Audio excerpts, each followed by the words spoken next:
उधर इनेलो नेता अभय चौटाला ने सरकार पर सवाल उठा दिए हैं। उन्होंने कहा है कि 9 साल के शासन में 9 घोटाले हुए हैं। उन्होंने 9 घोटाले भी गिनाए और उन्होंने सरकार पर सवाल उठाते हुए कहा कि ये घोटालों की सरकार है, जांच इसकी होनी चाहिए।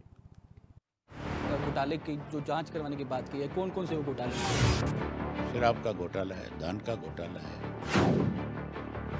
सरकार का तो पोर्टल घोटाला भी है। हुड्डा साहब ने जब घोषणा करी, उन्हीं की पार्टी के लोगों ने विरोध किया। ये लोगों की डिमांड है, इसकी जांच करानी चाहिए और जब इसकी जांच होगी तो फिर सत्ता में बैठे लोग जो है उनकी पोल खुल जाएगी। इस सवाल आज पंजाब के अंदर एसवाईएल और तमाम मुद्दों को लेकर जो है महा डिबेट रखी गई है, तो किस तरह से देखते हैं? सब ड्रामा है। पंजाब और हरियाणा के लोगों में विवाद खड़ा करना चाहते हैं। हरियाणा सरकार के 9 साल पर अभय सिंह चौटाला द्वारा सवाल उठाए गए हैं। 9 घोटाले होने की बात अभय सिंह चौटाला द्वारा की गई है। सर, आपने 9 साल पर 9 घोटाले की जो जांच करवाने की बात की है, कौन कौन से वो घोटाले हैं सर? सारी चीजें मैंने खुल करके आपकी प्रेस कॉन्फ्रेंस में बताई थी। शराब का घोटाला है, धान का घोटाला है, सरसों चना और बाजरे का घोटाला है, उसकी खरीद के अंदर जो वेट है, वजन है, उसका घोटाला किया गया है। सरकारी दवाइयों की खरीद में घोटाला हुआ है, पेपर लीक घोटाला हुआ है, रजिस्ट्री घोटाला हुआ है। सरकार का तो पोर्टल घोटाला भी है, देखा जाए तो इससे भी लोगों के सामने बहुत बड़ी परेशानी है। तो ये सारी चीज़ें मुख्यमंत्री को, ये लोगों की डिमांड है, इसकी जांच करानी चाहिए और जब इसकी जांच होगी तो फिर सत्ता में बैठे लोग जो है उनकी पोल खुल जाएगी। सर, आज हरियाणा दिवस है। 1966 को जो है हरियाणा अलग बना था। देवीलाल जी की अहम भूमिका जो है वो रही है, तो किस तरह से देखते हैं जी?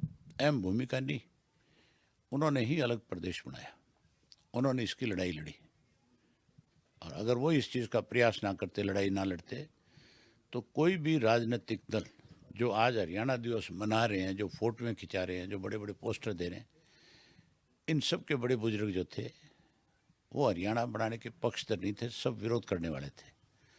और ये सारी जानकारी आपको, जब गोल्डन जुबली थी हरियाणा की, तो विधानसभा में इस इशू पे चर्चा हो रही थी, जो मेरी उसमें डिबेट थी, अगर आप उसको निकाल करके देखोगे तो उसमें आपको सारी जानकारी मिलेगी कि कैसे किन किन लोगों ने विरोध किया था। सर, आज आपने एक बड़ी घोषणा की है कि सरकार आती है तो 2 डिप्टी चीफ मिनिस्टर बनाए जाएंगे, एक एससी का और एक बीसी का। इससे पहले भूपेंद्र सिंह हुड्डा 4 डिप्टी सीएम बनाने की घोषणा कर चुके हैं। हुड्डा साहब ने जब घोषणा करी, उन्हीं के पार्टी के लोगों ने विरोध किया और फिर उसके बाद विचलित हो गए। फिर कहा कि एक डिप्टी चीफ मिनिस्टर जाट बनाऊंगा।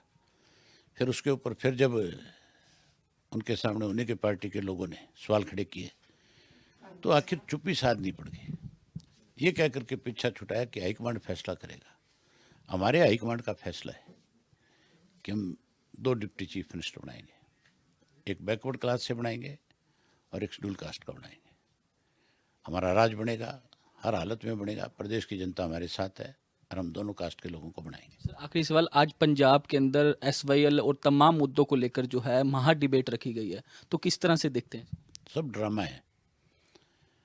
केवल एसवाईएल के इशू पे पंजाब और हरियाणा के लोगों में विवाद खड़ा करना चाहते हैं। आम नागरिक को कैसे भाईचारे को तोड़ा जाए, जो किसान आंदोलन के दौरान हमारा बना था, उसको तोड़ने की साजिश है। आम आदमी को सुप्रीम कोर्ट के फैसले से कोई नाराजगी नहीं है। आम आदमी कहता है कि हरियाणा को उसके पक्ष का, उसका उस वक़्त की जो ट्रीटी है उसको उसका हक मिलना चाहिए। आम नागरिक इस पक्ष का है, लेकिन केवल ये जो राजनीतिक लोग हैं, ये कैसे राजनीतिक तौर पे अपने आप को जिंदा रख सकें, इस चीज़ के लिए लड़ रहे हैं। शुक्रिया हमसे बातचीत करने के लिए। तो अभय सिंह चौटाला थे जिन्होंने तमाम सवालों के बेबाकी से जवाब दिए और साथ ही साथ पंजाब में जिस तरह से जो आज महा डिबेट बुलाई गई है एसवाईएल को लेकर, उसको जो ड्रामा जो है अभय सिंह चौटाला द्वारा बताया गया। चंडीगढ़ से वीडियो जर्नलिस्ट नितिन के साथ साहिल रुखाया, लिविंग इंडिया न्यूज़।